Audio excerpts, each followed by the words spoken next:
it's very interesting how small things can remind you or take you back to something that is completely not even connected. So I received a text saying that the KCP results are out. And I was like, why would I receive that? I don't have a child in school or something. But then I remembered I've always kept my number active. So usually I will receive text from about everything. Pizza offer, I don't know, God knows. It doesn't matter which part of the world I'm in. I receive that. And this specific message actually took me back to think about when I finished Form 4. And I can tell you, when you finish Form 4, especially in Kenya, that is when most parents are so scared. Not because they wonder if you're going to pass, or of course that's one of their worries, but that's not even the biggest worry. But you know, it's like, especially in African culture, most, not all, because in Africa we are so many different cultures, so I will not speak about all, but most, you'll find that we have this culture whereby kids are put in a bubble. Okay, not how can I say this, because not spoiled as per se, but you're put in a bubble whereby that you cannot talk about specific things with your parents. Okay, you don't talk about anything, especially when it comes to sex or anything, especially when it comes to that dating. You don't speak about that with your parents. But when I finished, I remember when I finished Form 4, like every other parents, everybody was scared for me, because first of all, I'm the last one, so all eyes were on me. What am I gonna do? And I remember immediately I finished, I was told, you need to look for courses around you. So they needed to keep me busy, because they know this is a time when most kids are going to experiment. They have been put in a place whereby you're not allowed to try things as a teenager. So you're always told, don't do this, don't do that. You cannot have an open and honest conversation with your parents. So a lot of kids, even when they do things behind the parents' back, it's out of fear. And I mean, a teenager is a teenager. They will try to push boundaries, and they will try to do things behind your back. But lack of communication, I think, makes now parents understand, wow, how am I going to protect this child? They have so much time on their hands. I have to go to work. I cannot keep them, you know. They're not in school. They're not in the boarding school anymore, whereby the teachers are looking, are taking care of them. So I was told to look for these courses. And I can tell you, I was put in every course, God knows. I remember during our time, it was there was no driving school near where we were staying that was available, so I couldn't do driving. And then there was IT, and I remember the computer class, it was so full that there was no chance for me to enroll immediately. So guess what I was told to do? I did training for typing using typewriter. So I used to go to typewriting classes. Yes. I'm not talking about 1930 something. I'm talking about I'm just talking about when I finished high school. Okay? So something like a typewriter was actually no longer even in use. I think these people have just taken all the typewriters that people had now been starting to get rid of, because now the computer was the in thing.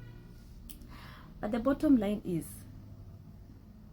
I was told that was not enough, because it was only, I think, maybe 2-3 hours a day. So I had to take another course. And I remember then I think someone told us that there was a course for, if I want to be a home care, no, you take care of the people sick, home-based caretaker. So you take care of like sick people. And I actually ended up in one class, and the class was for HIV, specifically, it was for specifically, I even have that certificate here. I'm gonna put a picture for that. And so I had to do the course to keep me busy, not because I wanted to be a caregiver or of course I didn't think much, but I was like, fine, if that's what I can do for now as I wait for my results, well and good. And I will say I don't regret doing that class. So I went, and I can tell you, I'm a late boomer, so I knew nothing about anything we were going to learn in this class. So we had to learn about like I can read some things. We did PMTC transmission, we did VCT and its role, safe sex strategy, STDs and STIs and the FGM, proper use of basic counseling skills, all that. And we had nutrition in HIV and home-based care. That was the main whole thing. And it was quite interesting because you're learning things that you've never even been taught about anything. You don't know anything about boys, because first of all, it's like you're told, if I ever see you with a boy, you're done. Fine. And I think what I can say I learned is that, of course, when we finished the course, let me first finish this, we had to do the training. So we used to go to some slums called Soweto in a place called Kayole. That is in Eastlands in Nairobi. And I can tell you, we were meeting people who were so sick, and that time there was so much stigma about it. But anyway, I did that and I finished. So I used to do all these small courses.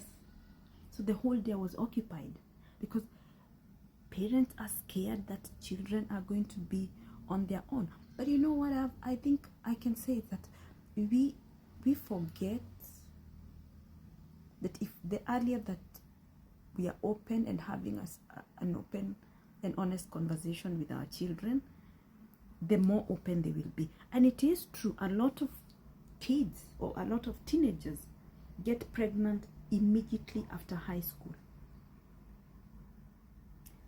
Age 18 or 19 to 22, a lot of people get, because that's the time you're waiting to go to the university, and sometimes it takes a little bit of time. But I remember during our time it was taking quite a bit of time, I think almost 2 years, because before you can get admitted to school.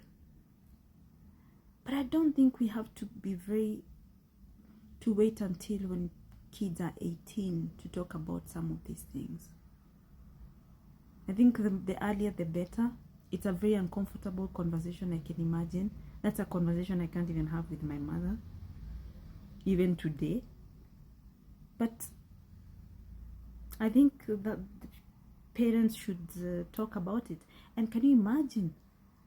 It's even worse when you're a single mother and you have a boy, and nobody even prepares you for that.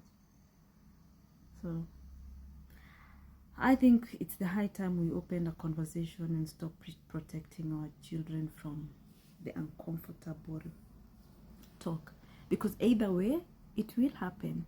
And that's what I find interesting, that you will be told don't date until maybe 24. That's when our parents now start saying, hey, why are you having someone? And then wait until you get to 30 and you don't have anyone. That's when you're told, hey, I think you need to start going out. They literally are pushing you now to go date. Yet for a long time they told you, don't date, don't do this.